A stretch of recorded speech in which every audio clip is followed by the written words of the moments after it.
Welcome back to the channel, everybody. Let's get after it. Oh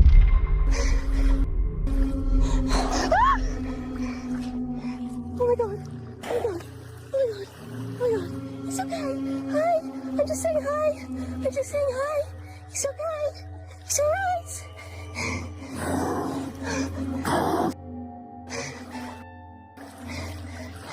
It's okay. It's okay. Oh god. It's alright. Hi. Hi, buddies. Oh my god. Oh my god. Oh my god.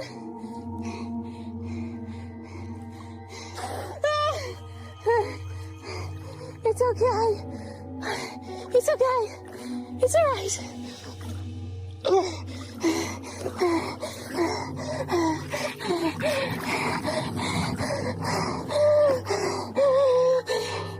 It's okay. If I had to guess about everything that I've seen about whales and their behavior towards people, she probably had absolutely nothing to worry about in that situation. However, if I were her, I would probably be freaking out even more than she is. Those things might be friendly, but when you get approached by an animal in the wild that weighs as much as a full-size SUV and they brought their buddies to check you out with them, I think it's perfectly reasonable to panic a little bit. This man was told if he didn't take the picture of Jesus off of his surfboard, he would be disqualified from the Olympics. And shout out to this girl because she refused to be silenced, and I'll get to that in a second. This is João Chianca. He is a Brazilian surfer, and 2 weeks before he competed in the Olympics, they said that he needs to take Jesus Christ off of his surfboard or else he would be disqualified because of their rules. João said it's because they have strict rules and they focus on total neutrality. Hold on a minute, if they have strict rules in the game, shouldn't they have strict rules in the opening ceremony where it looked like they recreated the Last Supper? Surely they rehearsed this many times and they know what's going on. Anyway, we need to give the spotlight to this young woman, Raisa Leal. She is a 16-year-old Brazilian skateboarder, and when she claimed her medal in sign language, she said, "Jesus is the way, the truth, and the life." She refused to be silenced. If they're going to openly mock the Christian religion, then they should absolutely allow those who follow it to stand up for their beliefs. They say that it's an inclusive event and that they don't want any religious beliefs on display to avoid hurting other people's feelings. What about that openly evil and satanic display they put on for the opening ceremony? Is that not a religious display? In my eyes, that's a display of devil worship, which is its own religion. They don't have a problem with religious ideology just so long as it's evil and promotes their sick agenda. Snoop Dogg responded to everyone who called him out for wearing this goat head chain at the Olympics. I'm going to show you what he says right now, but the only reason I found this odd is because this guy has been around the industry for a while. He knows what's going to come with wearing something like this. I 100% understand his reasoning, but the fact that he continued to still wear it and take pictures with it, it just makes you wonder. Especially at the Olympics where the symbolism was everywhere. I don't know what y'all thought this was, but this is the GOAT. I had this made because somebody told me I was the GOAT, so I wanted to make me a GOAT chain. All that other shit y'all talking about, I don't know what y'all talking about, but this is the GOAT. Greatest of all time. With a blue diamond on his head, gold. So now y'all know the truth. It's a GOAT. I don't know what kind of misprint y'all niggas was on. Media love starting shit. Leave me the fuck alone. I'm over here having fun in Paris. I honestly think that response was just an easy way for him to explain away some clearly bad stuff that he's done gotten himself involved in. That man is old enough to know what that necklace actually represents, and he wants us to believe that even though he's been a part of one of the most sick and demented industries in existence, the music industry, for more than 4 decades, he doesn't know why everyone's up in arms about his attire. Snoop, we ain't idiots, man.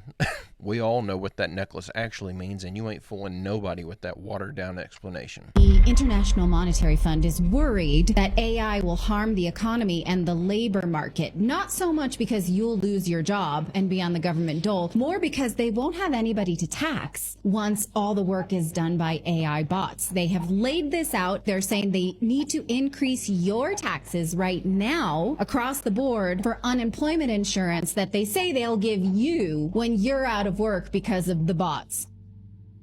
Well, this isn't surprising in the least bit.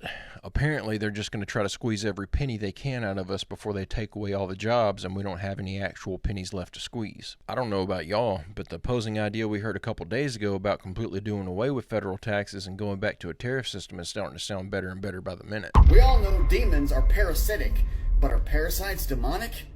Let's see what all parasites are linked to. People with parasites are 4 times more likely to have mental health issues. They have a higher risk of self-unaliving. They can manipulate your neurology and make you crave sugar and junk food. They make you more sexually promiscuous, desiring more partners. They are linked to schizophrenia. Think about schizophrenia. The voices that are in people's heads are evil. They're always telling them to do something wrong or hurt themselves. Read this. And even the voices that are nice, they turn bad over time. That's right, these voices trigger thoughts of...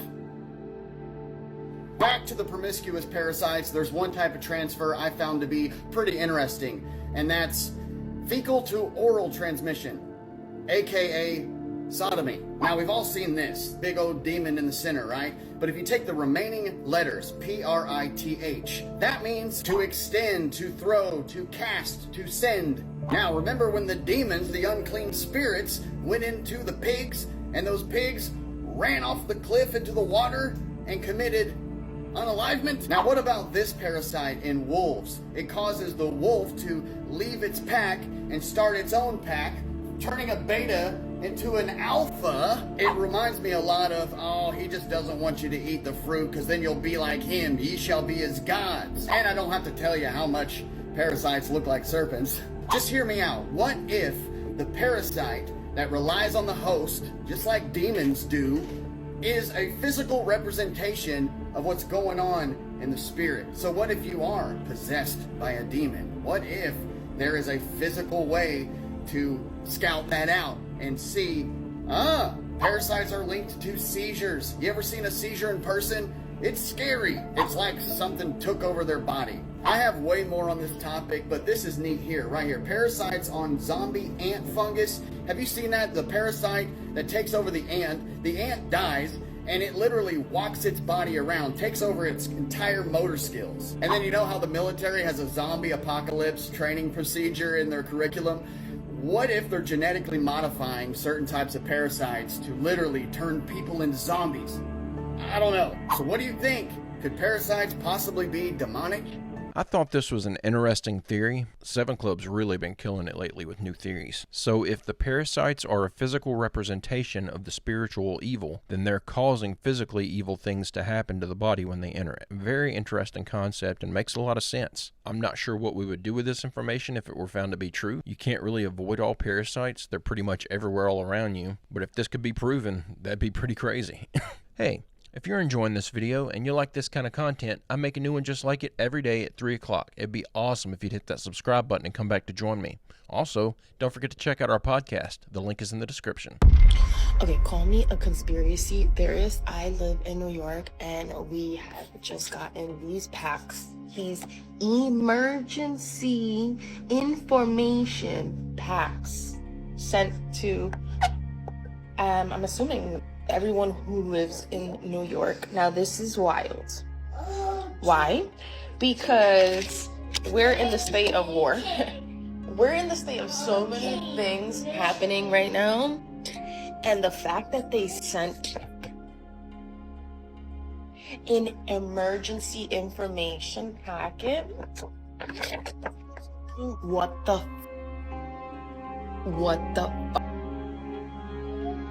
This is nuts. This is literally... I don't know what's going on with New York. If I had to guess, they're just seeing the writing on the wall and know that with all the bad moves our government's making and being one of the most populated cities in the country, they're likely on a target list when things start popping off. Things are heating up every day. All I can say on this one is do whatever you can to get out of the cities. There's a reason all the simulations for nuclear detonations use New York as an example. It's the most likely target.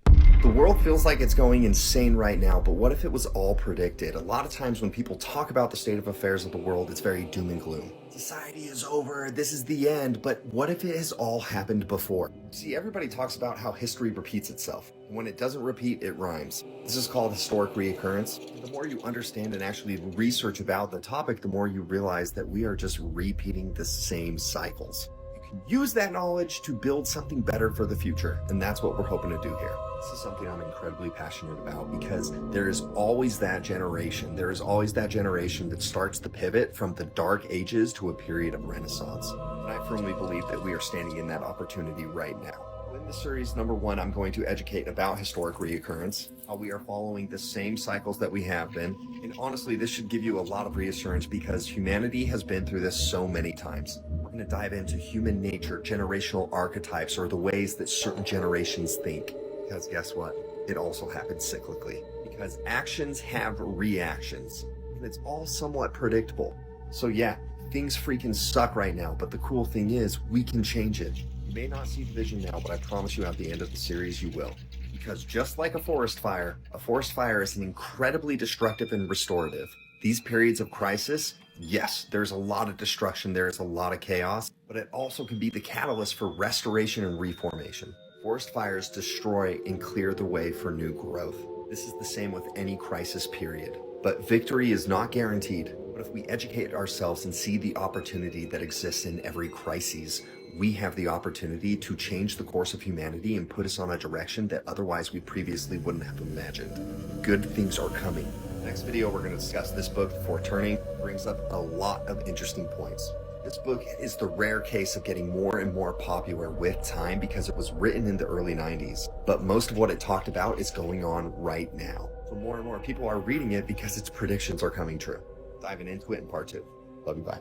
Here's the main difference I see between this current bout of chaos and chaos of days past. This time, it's all planned. The government wants to bring the system down to restart it in a new form that puts us under even more control. In the past, things would get out of hand and then they would slowly build things back up after the fighting subsided. In our current state of affairs, it seems that the intent to rebuild is the actual cause for the chaos that we're experiencing in the first place. I just can't help but wonder if this is going to play out much differently than things have in the past, just simply because of how it's all taking place. I've got my fingers and toes crossed that we're nearing the rebuild stage and that we can build something even better, but I just don't think we're far enough into this to see who the projected victor is yet. The 2012 Olympics opening ceremony also had a lot of symbolism, just like we saw this year. This is super creepy, and it was done by the National Health Service. So this performance starts with hundreds of hospital beds all over the stage, and they have nurses reading them bedtime stories before they go to bed. After they're done reading the bedtime story, they eventually tuck these kids into bed. All the nurses and doctors then do this little dance, and then they cut to a scene where a girl is reading a book under her covers. When the lights go down, that's when the demons come out, and that's what happens in this performance. The demons start coming out and they multiply. They keep cutting to her and to all the nurses. They also start bringing out a lot of other creepy things. That same girl who was reading the book then gets lured up by this massive demon that just spawns out of nowhere.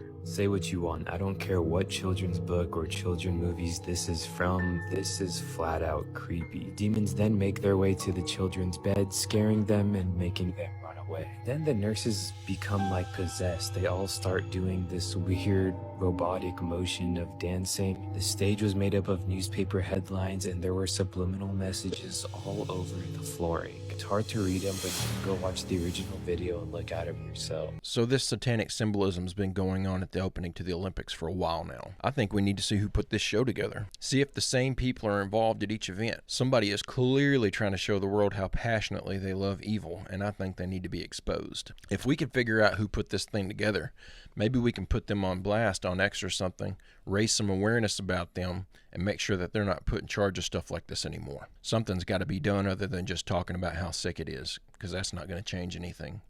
Robert, can you start by sharing your initial thoughts on the recent UFO sightings? Why the Western U.S.?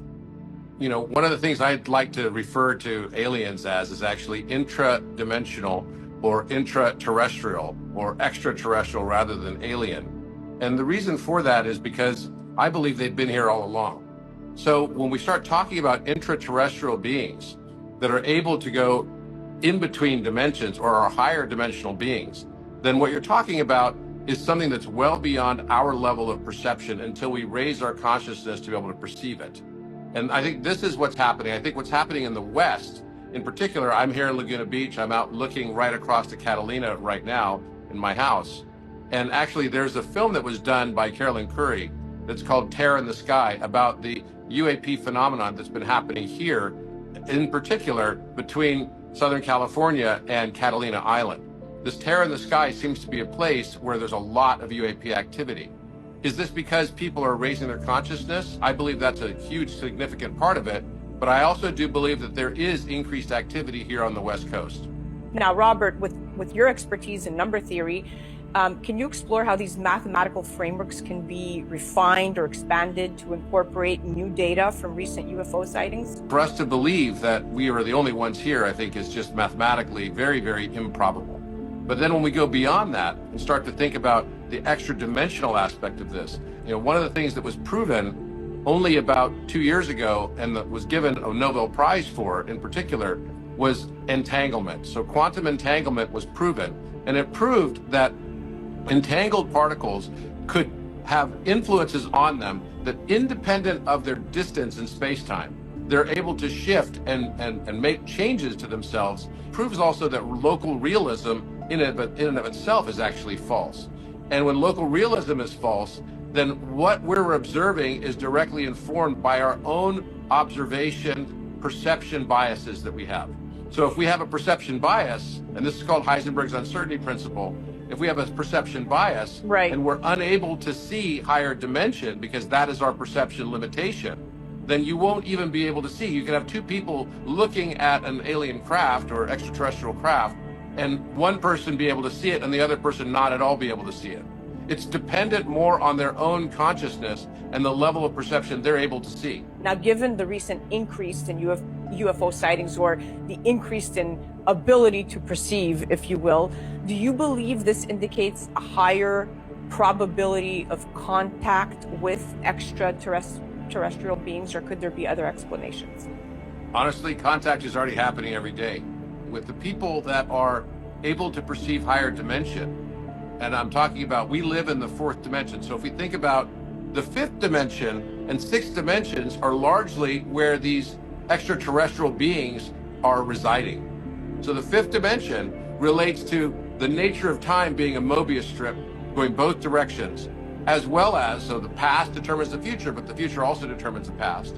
And that starts to bend your whole thinking about how far of a distance you could travel to be able to come to somewhere like Earth. When you've got these huge, huge distances between, the next stars that would have Goldilocks zones that could potentially have, sentient life or have biological life on them, at least single-cell organisms and beyond. So then from that point forward, you have a sixth dimension, which would be absolute access to all dimensions of time and space.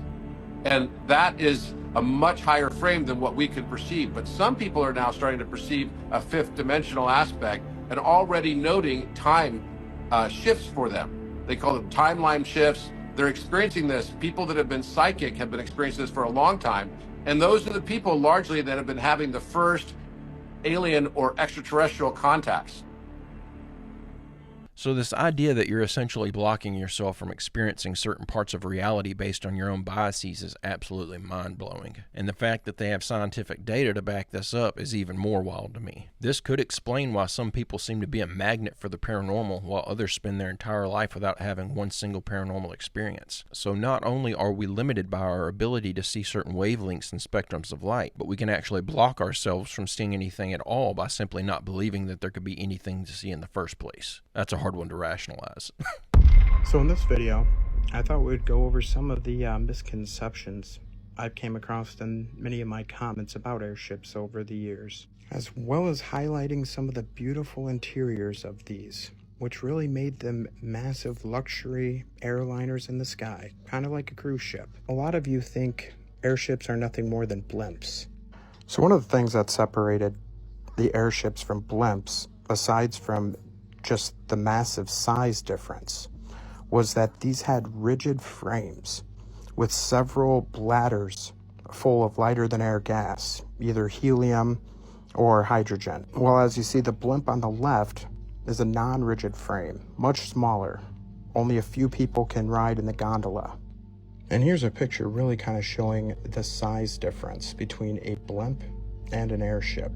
Not only the size though, but that rigid frame added a level of protection. As you can see here, this airship was damaged and several of those inflated bladders were compromised. However, it still allowed for the airship to stay afloat to safely unload the passengers. And you can see here's another cross-section of the luxury liner of the R100. All the cabins, ballrooms, full-size kitchens, promenades, observation decks were all on the lower frame of that rigid structure. You can see the interior layout of the Hindenburg here. And the interiors were beautiful and spacious. Beautiful two-story lounges, dining rooms with one heck of a view. One of my favorite shots of the interiors of these airships, though, has to be this map in the stateroom of the Hindenburg. Just take a look at all that extra water in South America, North America, and Africa, looking like a completely different map than we know today. And you can see some even had a top floor exterior observation deck. What a view that must have been. And you had elevators to take you to the top and bottom floor, as you see here. And these mooring stations could be erected anywhere, making even the most remote areas possible by airship. And that's what I believe the original intention of places like the Eiffel Tower and the Empire State Building were used for. And even though the Empire State Building still has that mooring station today, they say it was never used, that it was far too dangerous and windy. But apparently they didn't get the memo, and many skyscrapers had mooring stations built on top at the time, though they have been quietly removed over the years, if the original structure is still even standing. Airships have always been one of my favorite fascinations of the old world. And like this painting from the 1850s here in New York, I believe they had a lot longer of a history than we've been told. Question everything, friends. Until next time. Okay, this one absolutely caught me off guard this morning. I had no idea just how different airships were in comparison to a blimp. Seeing that breakdown and seeing just how much more advanced they were than what I've been taught growing up makes the idea of them hiding them make much more sense. They weren't just big balloons full of gas that could easily ignite. That's just the reasoning we've been given as to why they were all decommissioned. After seeing that image of the airship that was damaged but still floating, it shows me these things were likely even safer than the planes that we use today. Anxiety doesn't exist. You're thinking about the future too much. Depression, you are thinking about the past too much. You need to remain in the present moment. And how do you do that? By controlling your thoughts and your mind. You need to learn how to switch off the mind during meditation. This will allow you to select your thoughts. And when you select your thoughts, you select your external reality. Why? Because all of the thoughts you have thought up until this point has led you to this very point watching this video. You are a result of your thoughts. Your whole external reality was created from every thought you have thought. Therefore, you change your reality, you change your thoughts, you change your external world. You have to learn how to meditate and turn off the mind when you want to. This will allow you to rise above your thoughts and find a deeper connection with the source of your life. You need to learn how to master the mind, people, or else you'll get nowhere in life. I don't know how true this is, but it makes complete sense. I know when I start thinking about the past, it's never the good stuff that I'm focusing on. Then I start getting stressed thinking about things that have already happened that I can't change. Then if you start focusing too much on the future, you start worrying about things that haven't even happened yet. I can totally see the benefit of forcing yourself to focus on the present. Have you ever felt like you don't belong on this planet? This is because humans weren't meant to be here. Look around and you'll see the signs. Our bodies struggle with the simplest of things. Back pain from standing too long, sunburn from a mere day outside. It's almost as if our skin wasn't designed for this world's harsh sun. Sleep, such a basic need, yet so many of us can't find rest in this 24-hour cycle, tossing and turning, battling insomnia. Could it be that our internal clocks are synced to a different rhythm from a world far away? Chronic illnesses, the allergies, the intolerances. Why do we suffer so much?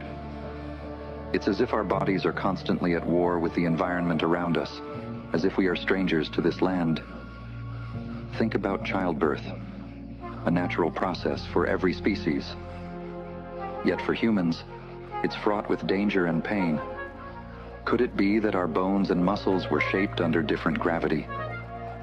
Even our minds, restless and searching, never quite at peace. The mental struggles, the endless quest for happiness. What if these are signs that our spirits are yearning for a place we once called home?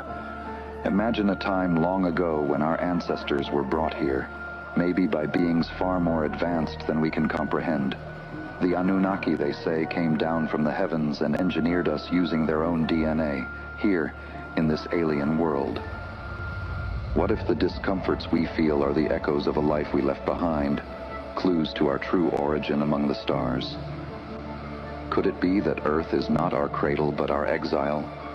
As you ponder these mysteries, remember, sometimes the most unsettling truths are hidden in plain sight, just waiting for us to uncover them.